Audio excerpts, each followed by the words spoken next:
ভারতরত্ন সবুজ বিপ্লবের জনক এম.এস স্বামীনাথন এক্স হ্যান্ডেলে পোস্ট করে জানালেন নরেন্দ্র মোদী। লোকসভা নির্বাচনের আগে 3 বিশিষ্ট ব্যক্তিকে ভারতরত্নের ঘোষণা। এর আগে আমরা দেখেছিলাম লালকৃষ্ণ আদবানি, এবার ভারতরত্ন সবুজ বিপ্লবের জনক এম.এস স্বামীনাথন, পাশাপাশি ভারতের প্রাক্তন প্রধানমন্ত্রী অন্ধ্রপ্রদেশের মুখ্যমন্ত্রী নরসিংহা রাও, তাকেও ভারতরত্ন ঘোষণা প্রধানমন্ত্রীর। আশিস দা রয়েছেন আমাদের সঙ্গে, আমাদের পলিটিক্যাল এডিটর। আশিস দা, লোকসভা নির্বাচনের আগে 3 বিশিষ্ট ব্যক্তিকে ভারতরত্ন দেওয়ার ঘোষণা যথেষ্ট তাৎপর্যপূর্ণ। হ্যাঁ, দেখো, স্বামীনাথন আজকের প্রজন্মের কাছে প্রায় ভুলে যাওয়া একটি নাম। ভারতে কৃষি উৎপাদন খুবই কম পরিমাণ ছিল। তাকে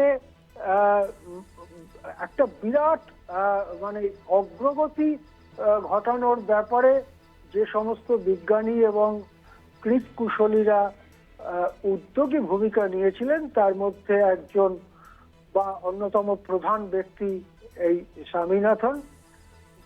একজন এই ধরনের মানুষকে, যার জ্ঞান দেশের অগ্রগতিতে কাজে লেগেছিল, তাকে ভারতরত্ন দেওয়াটা তো স্বাগত জানাবারই বিষয়।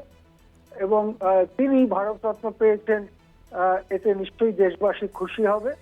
কিন্তু নরসিংহ রাও, কর্পূরী ঠাকুর বা লালকৃষ্ণ আদবানিকে ভারতরত্ন দেবার মধ্যে আসন্ন লোকসভা নির্বাচনে নিজেদের পক্ষে সমর্থন আরো কিছুটা বাড়িয়ে নেওয়ার একটা প্রচেষ্টা হিসেবেও ব্যাখ্যা করা যেতে পারে।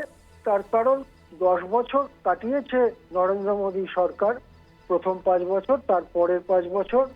অন্য কোনো বছরে অন্য কোনো সময় এদেরকে ভারতরত্ন অবশ্যই দেওয়া যেত।